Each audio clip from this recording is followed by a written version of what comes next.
tells me I'm not. She said, do you wanna talk, do you wanna talk, do you wanna talk? But I'm not thinking straight. Guess I'm gonna pay for this. Do you wanna talk, do you wanna talk, do you wanna talk? That's the grace. That's not going away from me.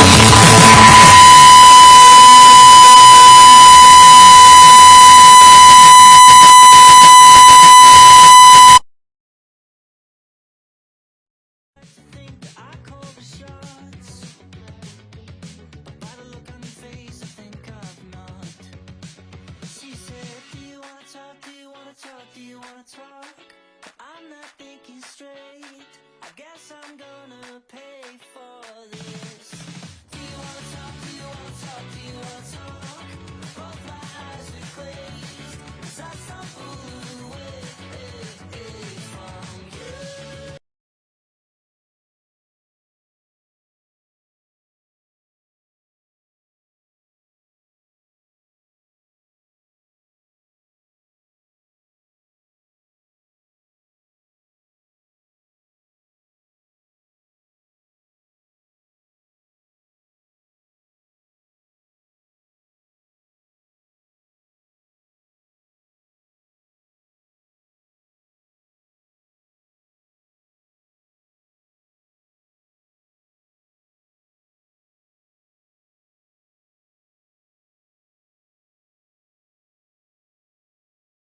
They can't make friends. Pray for better days. Now it's 300K when my day ends.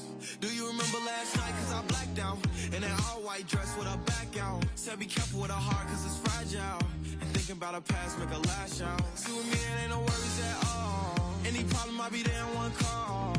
If we locked in, you my dog. Finna you hang pictures on my wall. Roll one, let's get high tonight. Backseat Maybach, lavish life. Chillin' with the stars like a satellite. AP on my arm and it's shining bright. Living in the haze, staying in the shade. All I do is sit around and wait for better days. I could use a break. Can I get an amen? All I do is sit around and wait for better days. Sit around, better days. I can use a break. Better days.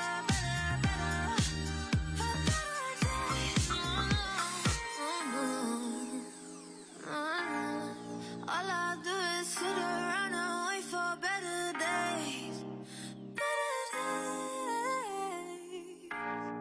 All I do is sit around and wait for better days.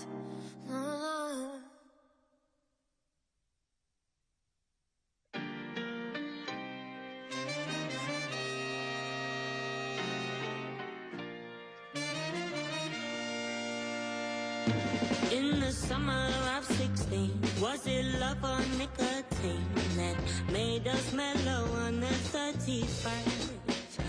It was penny paradise, just a pretty little lie, and it hit me when I saw you.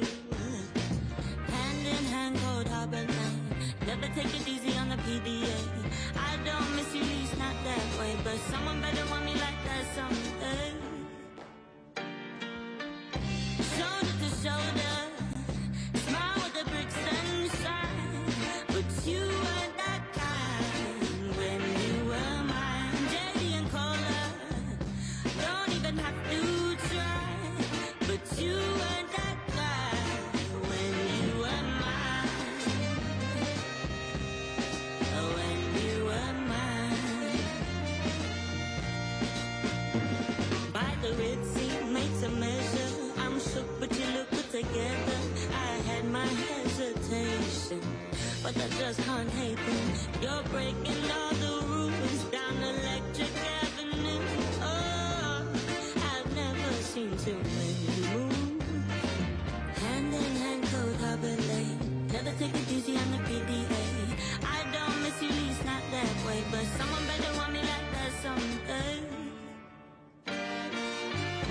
Shoulder to shoulder, smile with the bricks and shine. But you were that kind when you were mine. JD and Cola, don't even have to try. But you were that guy when you were mine. When you were mine.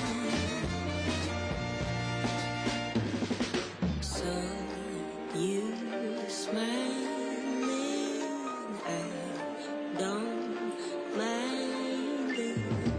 Even though we had our moments hanging by a thread, don't mean that I could go forget when you were mine. When you were mine. Shoulder to shoulder, smile with the bricks and shine.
you. Thank you. Well, good morning, everyone. My name is Tom Rutland, and I'm Labour's parliamentary candidate here in East Worthing and Shoreham. Welcome to Lancing.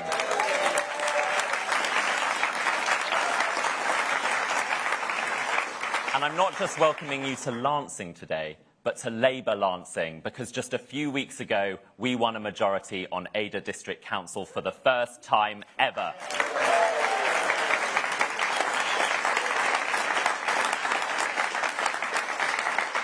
With voters putting their trust in Keir Starmer's changed Labour Party. This is the most important election in years, and right here, we're asking voters to elect their very first Labour MP on the 4th of July.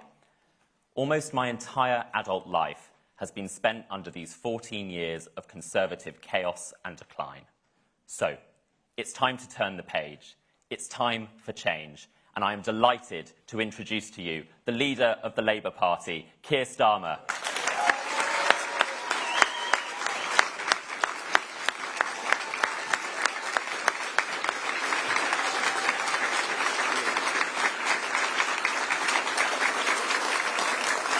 Hello.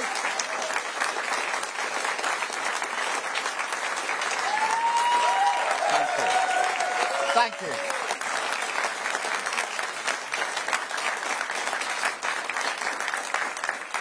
Thank you all for that very warm welcome. Thank you, Tom. You'll be a fantastic candidate and an even better Member of Parliament. And thank you to all of you for coming here on a Monday, a bank holiday Monday, and it's 10 o'clock in the morning. But I suppose at least there's a bit of sun and we are by the seaside. And of course, we're in Sussex, which is a beautiful part of the world, a part I know pretty well. My sisters live in Sussex, and I've got an uncle who lived actually very close to here. And so it is a part of the world I know well. And like everyone, I imagine, my character is shaped by where I started in life. Now, I grew up in a small town, actually not a million miles from here. It's a place called Oxted, on the Surrey-Kent border. Similar to Lancing, I suppose, in some respects, although no sea. But you should go to Oxted on your way back if you get time, or when you get time. And if you do, what you will see is a place that, in my opinion, is about as English as it gets. A mix of Victorian red bricks and pebble dash semis, while all around you've got rolling hills, pastures, and the beautiful chalk hills of the North Downs. I loved growing up there. You could make easy money clearing stones for the local farmers. That was actually my first ever job. You could play football until the cows came home, literally. My first football club was Bolthurst Athletic FC. I was very proud of this. We shared our home pitch with the local cows, which may say something about the way I play football. But not just the beauty or the football, also the sort of quiet, uncomplaining resilience, the togetherness of the countryside. That is the best of British. And to be honest, it's just as well, because you need it. I mean, anyone who thinks that hardship in Britain is found only in our cities, anyone who thinks there's no struggle outside of our cities, yes, even here in the southeast, let me tell you, they know nothing of the countryside. And in a way, my story is testament to this, because it wasn't easy for us. My dad was a toolmaker. He worked in a factory all of his life. My mum was a nurse, but for most of her life, she had a debilitating illness called Still's disease. To be honest, she would have hated being called debilitating, because she never gave up and she never complained. But her illness did shape our lives. Whether that was many, many hours spent with her in high dependency units when I was a teenager, not quite knowing whether she'd pull through, or whether it was just her incredible resilience. Every time she was told she'd never be able to get up and walk again, She was single-minded in her determination. I've never seen sheer willpower like that. For my mum to be told she wasn't going to walk was a challenge she was going to rise to over and over and over again. And that shaped me. And then there was the economy, because, of course, when I was growing up, this was the 1970s. And there were hard times. And I know what out-of-control inflation feels like. How the rising cost of living can make you scared of the postman coming down the path. Will he bring another bill we can't afford? And I'll tell you this. If you're working class, you're scared of debt. You're scared. My mum and dad were scared of debt.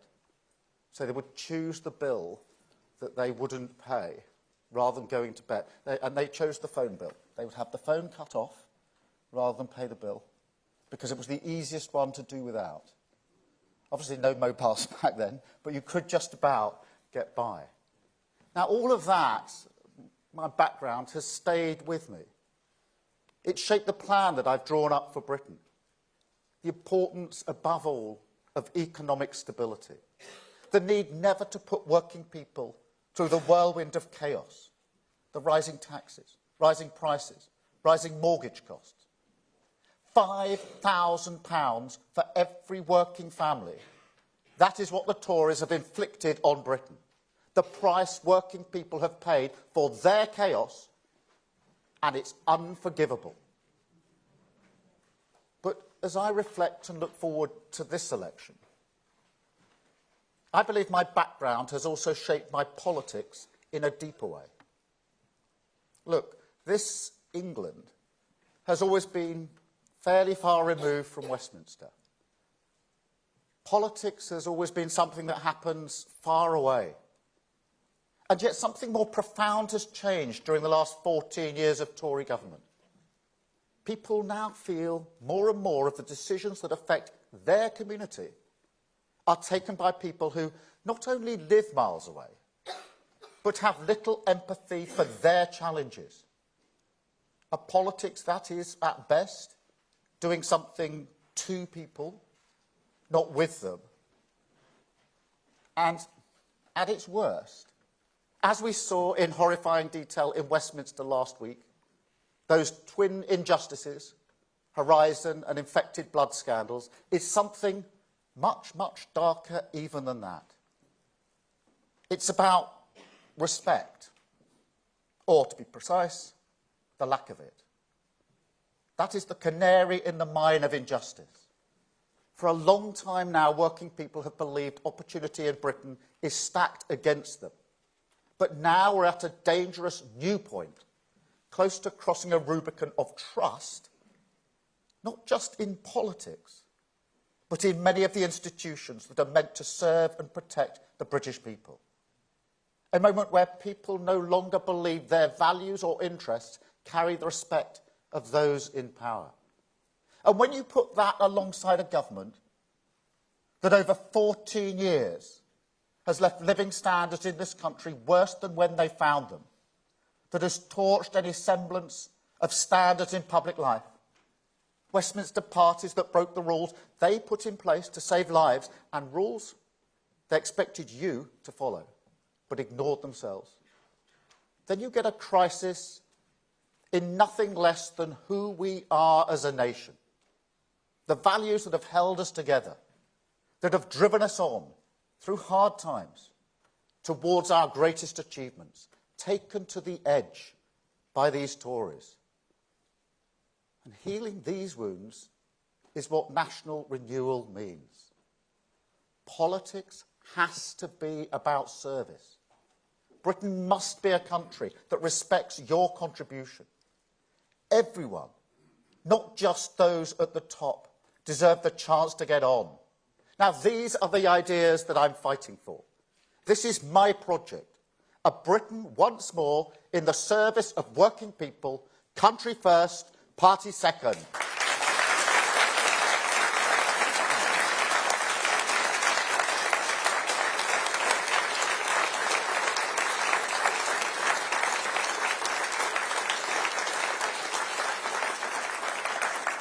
Now, I don't know if this is a new politics or whether it's simply a return to something older that used to be taken for granted.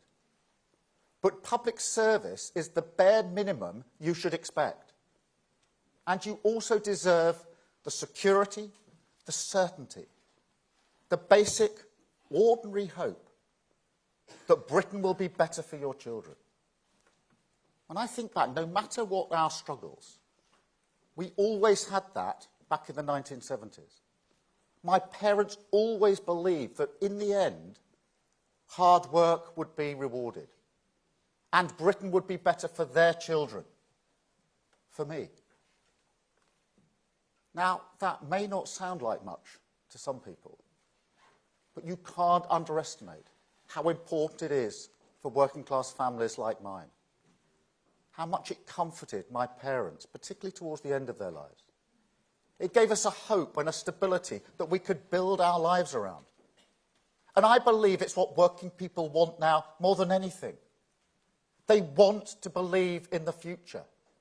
They want, when they say to their children, work hard and you can achieve anything, for that to feel true. But after 14 years of Tory damage to our values, the service and security they should expect as a given, they just don't believe it anymore. And that has consequence for all parties. Look, whatever the polls say, I know there are countless people who haven't decided how they'll vote in this election. They're fed up with the failure, the chaos, and the division of the Tories. But they still have questions about us. Has Labour changed enough? Do I trust them with my money, our borders, our security? My answer is yes, you can, because I've changed this party permanently.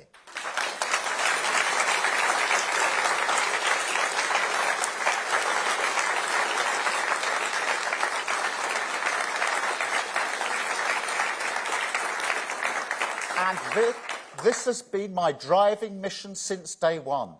I was determined to change Labour so it could serve the British people, give them a government that matches the ambition that they have for their families and their communities. And the very foundation of any good government is economic security, border security, national security. And make no mistake, if the British people give us the opportunity to serve, then this is their core test. It's always their core test. The definition of service. Can you protect this country? And I haven't worked for 4 years on this just to stop now. This is the foundation, the bedrock that our manifesto, our first steps, will be built on.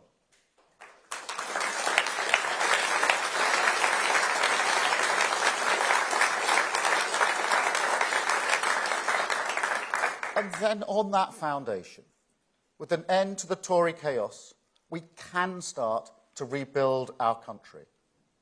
Step one, economic stability, the very foundation of growth, with tough spending rules that mean we can keep inflation, taxes and mortgages low. Now, I don't know about you. I am fed up of listening to the Prime Minister tell you that we've turned the corner. Turn the corner. This is a form of disrespect in itself. Taxes, higher than at any time since the war. Chaos, hitting every working family to the tune of £5,000. And a Prime Minister prepared to do it all over again. Now, he says he wants to get rid of national insurance. That's £46 billion that is currently used on your pension and the NHS. And he's not prepared to say how he'll fund it. That means that this election, either your pension is under threat, or he's prepared to blow the economy up all over again. He hasn't learnt a thing. And working people need stability. They want things to improve. They want things to move on. They want change. But they expect you to take care of the public finances as well. Because if you lose control of the economy, it's working people who pay the price. Liz Truss lost control of the economy, and working people paid the price. A week after that mini-budget, I went to Wolverhampton, and I saw a couple. They had one child, a 3-year-old. They'd made the decision they wanted a second child. They'd found a new house that they could move into for their expanded family. They'd got a mortgage offer that they could afford. They were looking forward, the next step forward in their lives. Liz Truss crashed the economy. Their mortgage offer went through the roof. They had to pull out of the sale, stay where they were, cancel their house. But they also took a more profound decision. They decided that they could no longer afford to have a second child. Now, they will live with the consequences of that for the rest of their lives. That is the price that they paid. And I'm not prepared to let a Labour government ever inflict that pain on working people. Ever.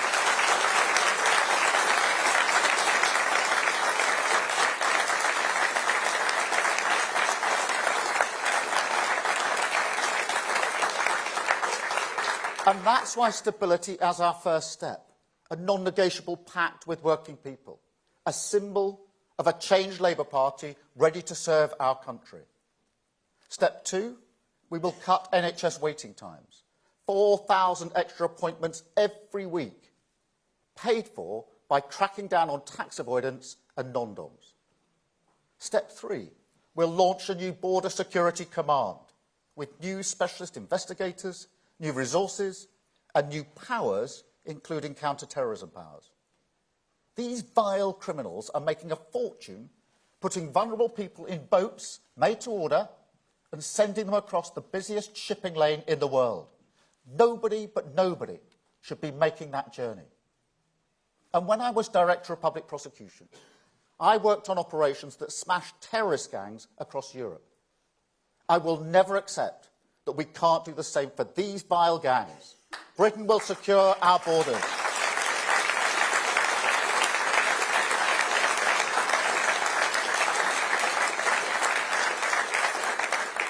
As step 4, we will set up Great British Energy, paid for by a windfall tax on the energy giants who made record profits while your bills went through the roof.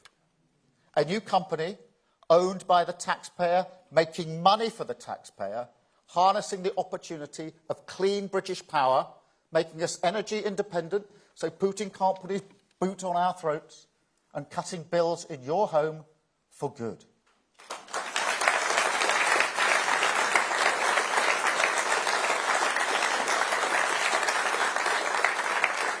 Step 5, we'll crack down on antisocial behaviour. And I don't want to hear another person tell me that this is low-level crime and it doesn't matter.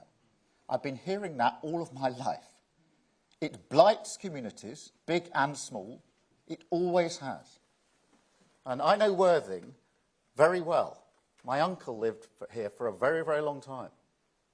And I walked around a few years ago with the police here and talked to some of the people on the high street. And they told me in no uncertain terms the impact of antisocial behaviour and how it was affecting them. So we'll get more police on the streets in your town, 13,000 new officers and community support officers, paid for by cutting down on wasteful contracts. And step 6, we'll also get 6,500 new teachers in the classroom, paid for by removing tax breaks on private schools. A down payment on an education system that we will reform with more creativity, more confidence, more resilience for all children. Now, I was the first in my family to go to university. I know the power of education.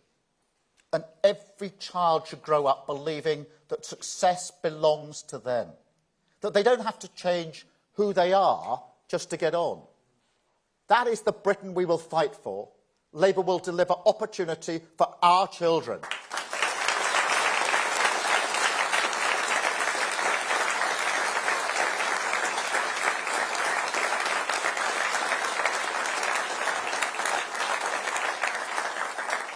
Now, I'm proud of these first steps. They are a new path for our country, a plan that will turn the page, deliver stability and change. And because we've been so ruthless in making sure these policies are deliverable, fully funded, ready to go, we will also provide the certainty that working people, businesses and communities need. A clear direction, not the endless spinning around that successive Tory governments have subjected us all to. The Prime Minister, with a new plan every week, a new strategy every month, at this rate, a new election campaign every day. I'm not joking. All this spinning round and round, it's symbolic of the chaos and the instability. You've seen that again over the past few days, that the desperation of this national service policy, a sort of teenage dad's army, paid for, I kid you not, by cancelling levelling up funding and money from tax avoidance that we would use to invest in our NHS. Now, all elections are a choice, and this is a clear one. Levelling up and the NHS with Labour, or more desperate chaos with the Tories. That is the choice.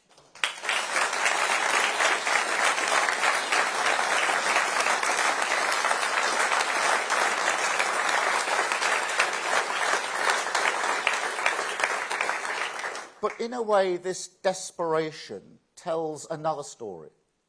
It underlines how elections are about more than individual changes and policies, but about values, temperament, character.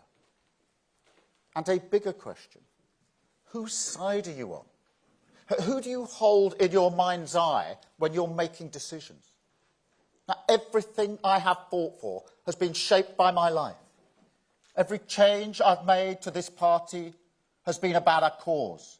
The answer to that question, the only answer, the working people of this country delivering on their aspirations, earning their respect, serving their interests.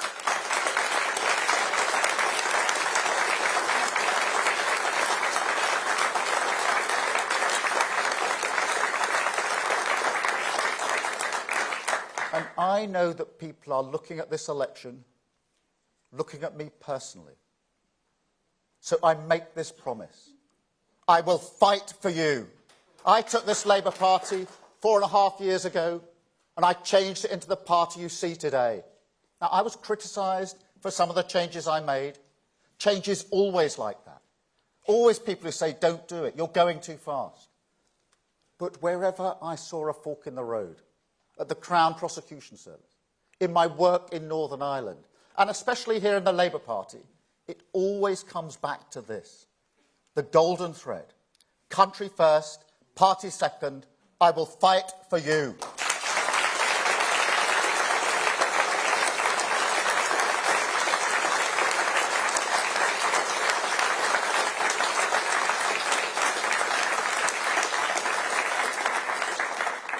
Because you cannot restore trust and respect with the politics of protest.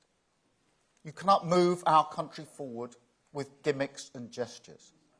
And you cannot truly serve the country if you only do what is convenient. That is why I changed the Labour Party. That is how we serve the British people. I see no fight in the Prime Minister, no appetite to do the same for his party. They will not change. Seriously, whenever he is confronted by factions in his party, people who are miles away from serving the values of the British people, he caves in every time. A party-first weakness at the heart of his leadership. Rwanda is the perfect example. He never believed in it. He knew it wouldn't work. He said that. He tried to stop it when he was Chancellor. But he was too weak to stand up to his party. He caved in. And now he's gone through, and it's cost £600 million. And now he's called an election before it can be tested. Weakness upon weakness. On Saturday, I was in Stafford, and I was with a couple. Actually, we went into their kitchen to have a cup of tea.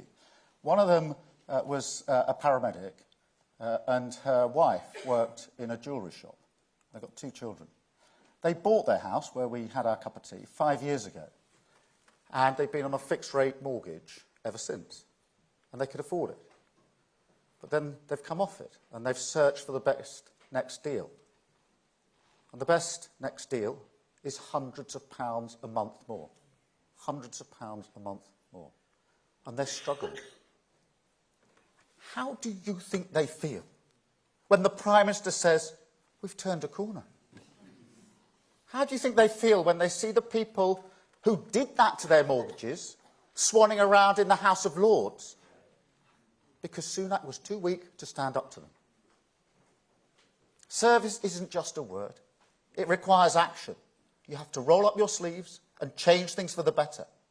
I have changed this Labour Party, dragged it back to service, and I will do exactly the same for Westminster. That is the choice at this election: service or self-interest, stability or chaos, a Labour Party that has changed or a Tory party that has run away from the mainstream. The choice is yours. You can stop the chaos, you can turn the page, you can join with us, and together we can rebuild our country. Thank you so much. Thank you.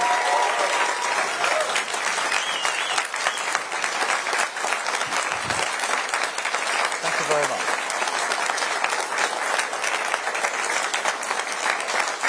Thank you.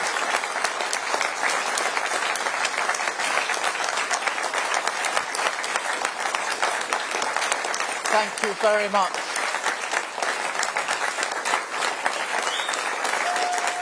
Thank you.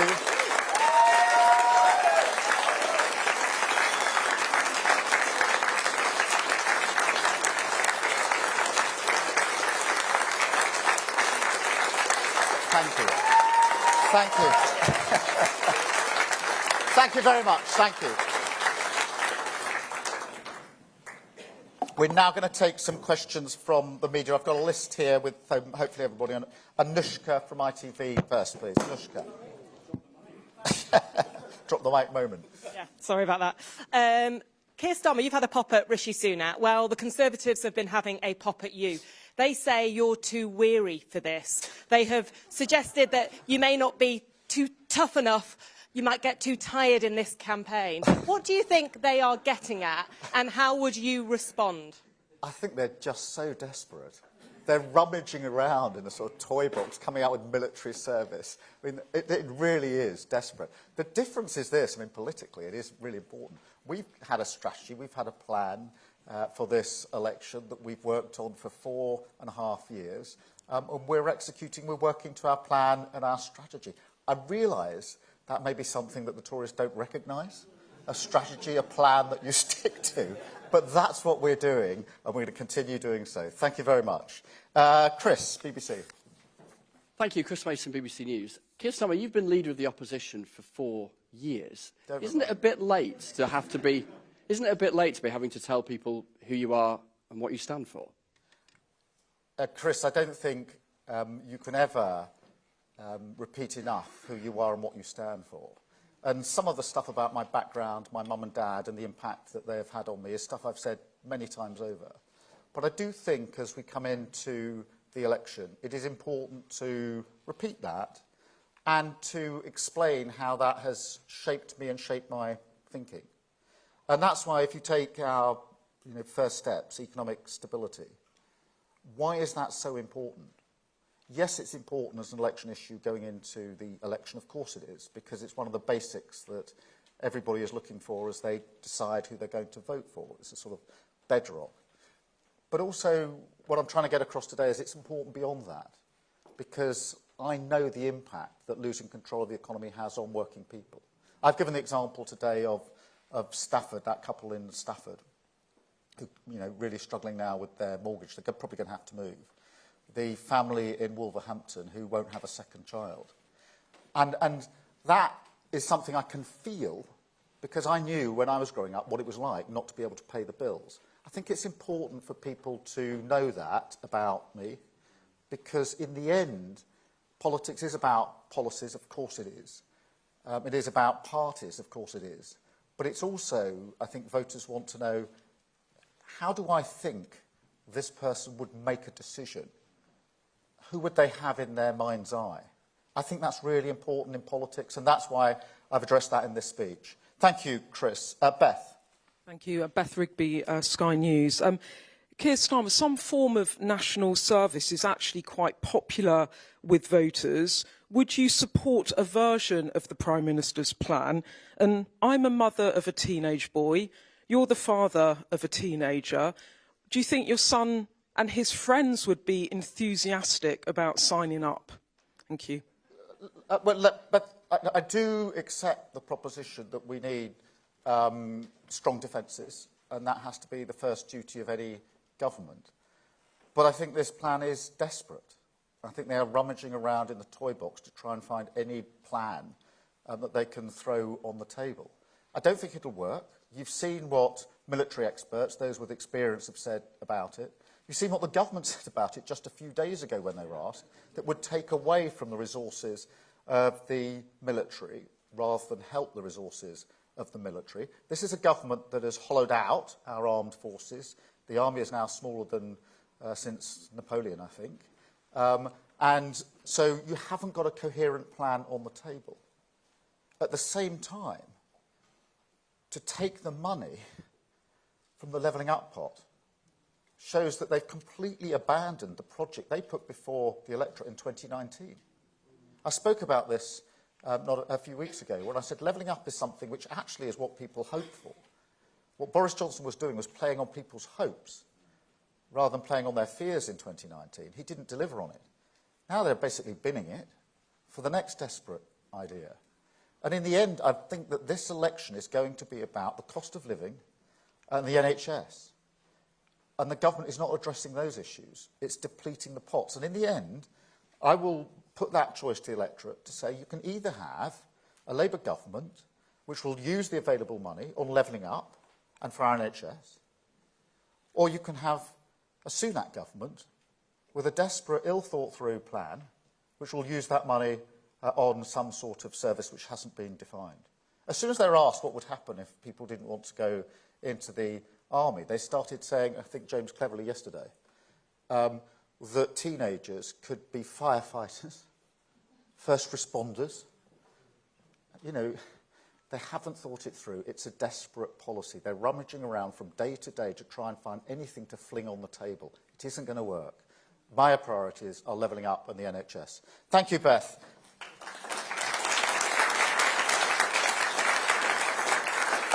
Paul from Channel 4.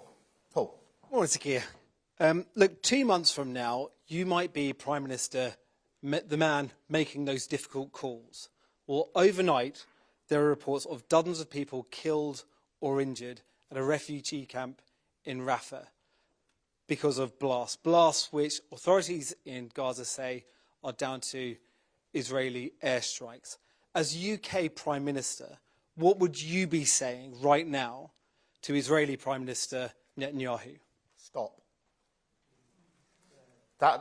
Those scenes, those reports, are horrifying.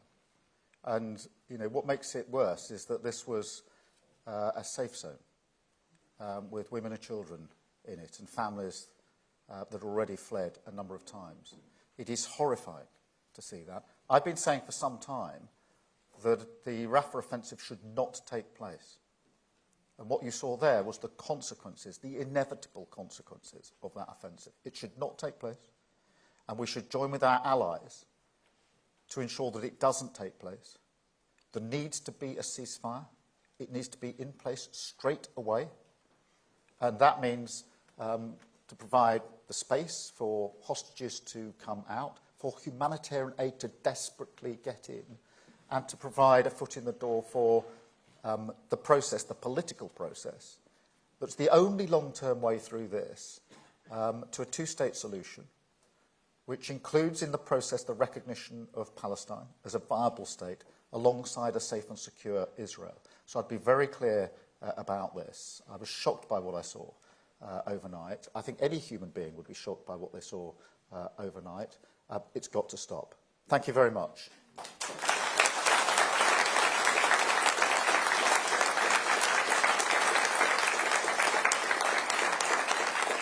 Catherine, from GB News. Thank you, Catherine Forster, GB News. You've talked about border security. We've seen 10,000 people make that dangerous crossing already this year. The government very clearly hasn't stopped the boats. You're scrapping the Rwanda scheme, but 15 European countries have said they need to look at things like safe third countries. Your border security command, it's not going to be enough. Why do you think you're going to succeed where the government has failed? Well, Catherine, thank you for raising that. Firstly, that 10,000 figure is now a record, I think, so far this year. That's record numbers coming over under this government. And that's why when I say they've lost control of the borders, that is the manifestation of them losing control of the borders. I've said what I've said about the Rwanda scheme. I don't think Rishi Sunak ever believed in it. That's why he questioned it in the first place. And I do not think it's a coincidence that he's called the election before it can be tested, rather than the autumn, when it would have been very, very strongly tested. But have we seen whether his claims that it's a deterrent actually were true? I absolutely agree we've got to deal with the small boats coming over. That is intolerable. It's a breach of our borders, and it's also putting some of the most vulnerable people in the world in boats in extremely dangerous circumstances. The Border Security Command that we've proposed can be put in place very quickly to work with other countries. I have seen this firsthand. When I was Director of Public Prosecutions, we had to deal with terrorist groups. These were sophisticated groups, much more sophisticated than the gangs that are running this vile trade, and sharing intelligence, sharing data, sharing a strategy, we were able to take those gangs down. I have never, ever accepted that these vile gangs are the only gangs apparently in the world that can't be broken up. If you can break a terrorist gang up, you can break these gangs up, because they're making money, huge amounts of money, putting people into the water, and that has to stop. And in addition to simply having the command, we will also give them additional powers akin to counter-terrorism powers, so they've got more resources and more powers. And I'm absolutely convinced that that can be done. Thank you very much, Catherine. I've got Ellie from the Argus, I think. Ellie Crowd, Brighton Argus. Keir Starmer, you were in Brighton last night and you're in Lancing today for this, your first keynote speech of the general election campaign. Why have you chosen to come to Sussex today, and do you think that you can win East Worthing and Shoreham for the first time since 1997? Yes.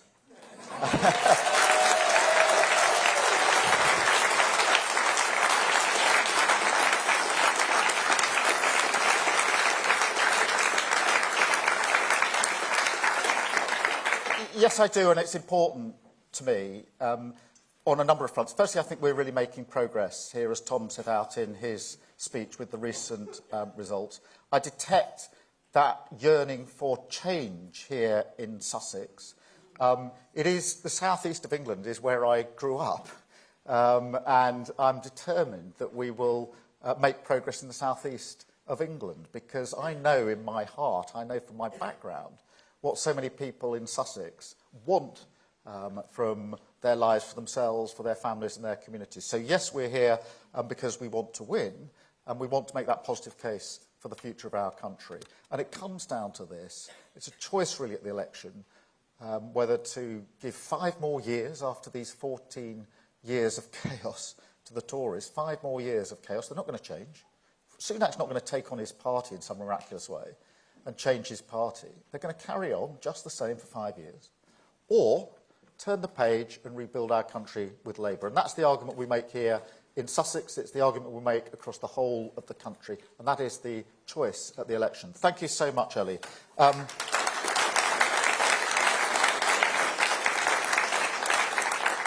Jack at the Sun. Jack. Thank you. Keir Starmer, what do you say to critics who fear that your votes for 16 policy is just the thin end of the wedge? You've previously flirted with the idea of giving EU citizens the vote. Can you rule that out? Yes, but on the 16 to 17-year-olds, I strongly believe that if you can work, as you can when you're 16 or 17, if you can serve in our armed forces, if you pay your taxes as you do if you're working as a 16 or 17-year-old, you've got a right to say how those taxes are going to be used. And therefore, I firmly believe, have long believed, in the right of 16 and 17-year-olds to be able to vote. If you can work and pay tax, then you should be able to choose who is the leader of your country. Thank you very much.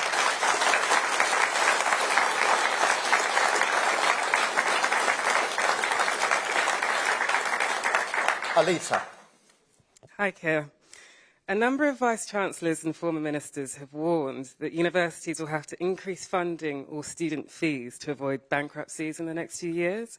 You've accepted you can't abolish tuition fees as you want to prioritise the NHS, but can you rule out raising tuition fees as Prime Minister? Well, on the question of tuition fees, let me take that head on, because I think the current arrangements don't work for students, and I don't think they work for universities. So there's a powerful case for change, and we are looking at options to change the approach. Now, abolishing tuition fees is one option. And I said 5 years ago, or whatever it was, that I would want to do that.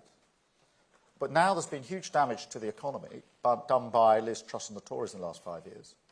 And difficult choices have to be made. And abolishing tuition fees would cost a huge amount of money.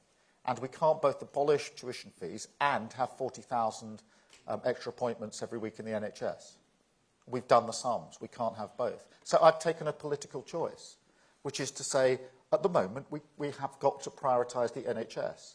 And that is the political choice of the Labour Party. That is what we put before the electorate. And the electorate know you have to make difficult choices, because after what has happened in the last 5 years, they've had to make difficult choices. Things that they had hoped to do, examples I've given today, people who wanted to get bigger houses, etc., have had to make the choice not to do it because they can't, because the economy has been damaged. It's no different, in a way, to the choice I've had to make, which is the NHS, and we won't be able to do what we wanted on tuition fees. Thank you, Alita. Can I go to Michael at the Express? Michael. Thank you, Sir Keir. Are the 15 EU countries looking to secure a Rwanda-style deal wrong? I think what they're proposing is some sort of third country processing. And I'm not against third country processing. I mean, I think we've used it quite successfully in a number of places. Afghanistan, although it could be much better in relation to the Afghanistan scheme. You remember what happened with the Taliban just 2 years ago, the horrifying scenes. Ukraine, there are examples where it can work well, but there's a difference between processing at the point where people are in Afghanistan or whatever, and simply deporting people to Rwanda. There's a fundamental difference. But we long supported Ukraine, we've supported the Afghan scheme and other schemes like that. So they're not wrong, but they're not actually proposing the Rwanda scheme, which is to deport people to a country. And, you know, in addition to all of that, it costs an absolute fortune. Only one person has gone, and they got paid to go. And the Prime Minister he spent £600 million on a scheme he doesn't believe in. I mean, that really ought to get people pretty riled. Thank you, Michael. Can I go to Kamaya, please, at the Mail? Kamal Jaffer, Daily Mail. What is your message to private schools and the parents of pupils there who are concerned about the changes that a Labour government would bring? Well, firstly, that I completely understand that many parents work hard and save hard to be able to send their children to private school. I know that, I respect that, and I understand that. But there are difficult choices to be made. At the moment, we don't have enough basic teachers in our state secondary schools. Rishi Sunak says he wants maths to 18. That's a fine idea. But at the moment, we don't have enough maths teachers to age 16 in our state schools. And I've got to answer the question, because you'll press me on it if I don't. If I'm going to have 6,500 extra teachers in our state secondary schools, as we will, how am I going to pay for it? And so the tax break for private schools has to go, and that will be used directly to fund those places in our state secondary schools. I understand the aspirations of those that work and save to send their children to private school. I also understand the aspirations of those that send their children to state schools, as I do. And it's about that basic question. It's intolerable for me to see teenagers without the teachers they need in our state secondary schools. That's intolerable. that isn't just a 1 or 2-year problem. For them, it's about the rest of their lives. As they go through their GCSEs, my son's doing it at the moment, or their A-levels, it really matters. So that's why we've done it. I completely understand families who save and work hard to send their children to private schools. But we have to answer the question, how are you going to ensure you've got the right teachers in your state secondary schools so that everybody has the chance that I believe they should have to get on in their lives? Thank you so much.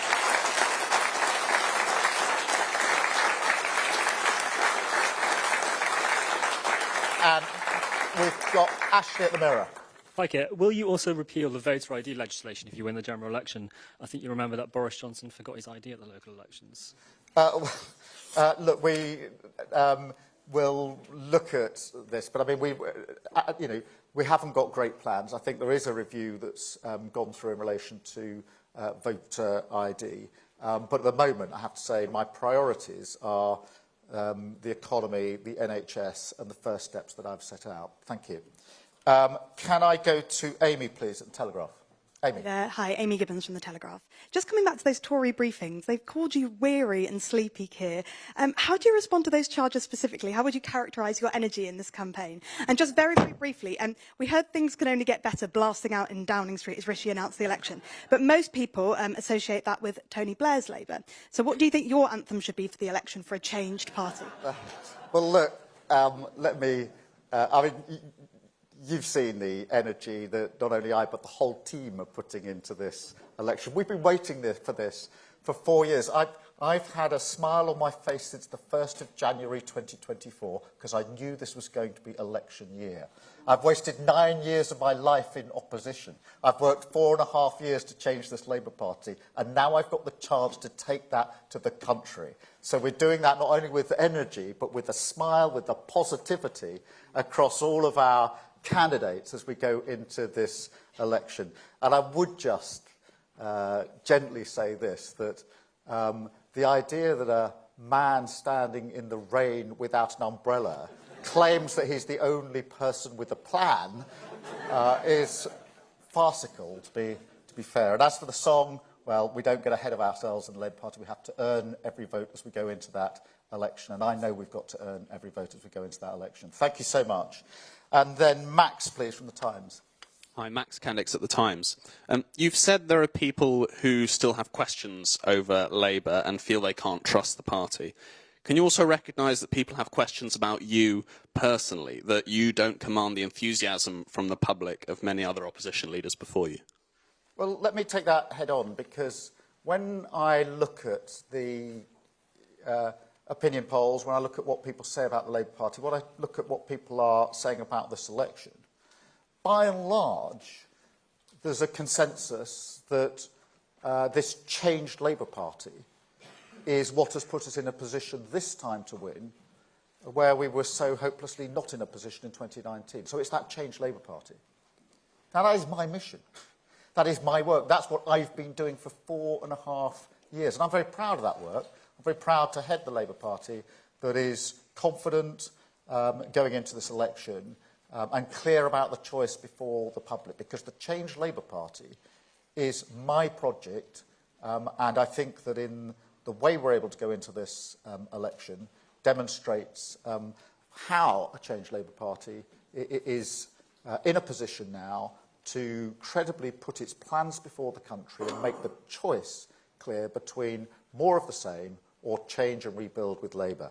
Thank you very much, Max. And Hugo, I've got. Thank you. Hugo Jai from the iNewspaper. For the past 7 or 8 years, a number of high-profile Labour mayors around the country have been challenging the Conservative government, taking on the Conservative government. If you win the next election, are you ready to face a challenge from the likes of Andy Burnham, Sadiq Khan, the Labour government in Wales, and are you ready to say no to them when you have to? Yes and yes. I mean, I would expect them to challenge me. They are there to represent the people who put them into power as mayors. It is their absolute responsibility to fight for all of the people that voted for them and the people who didn't vote for them in the areas that they represent. And I've no doubt we will have robust conversations. We've already started those conversations. But what you will have is a sort of grown-up approach as to what's possible, what's realistic, what can be done. And you will have a Westminster government, if you were privileged enough to come in to serve, working with our mayors. Now, think what a difference that would make. So instead of a central government that's sort of fighting the mayors, trying to create tension. You saw this very acutely, by the way, during the pandemic, if you remember, particularly with Andy Burnham and Greater Manchester. You saw a government and a mayor at loggerheads. I want to see a government and our mayors working together. Now, that doesn't mean they can get everything they want. They know that. I know that. I expect them to push me. And I will have to say no on some things, and we'll work on other things. But, you know, one of the big differences, I think, in this election will be the opportunity to reset politics and to take a sort of grown-up approach to this, so that we don't do the politics of gestures, of gimmicks, and of division, which is what we've had over the last few years, but actually coming together to reach the points that we have in common as communities, as a country, and improve not just across the mayoralties, but across the whole of the country. Thank you very much. Thank you for those questions. Thank you all very much for coming. How are you doing, Will?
Bye.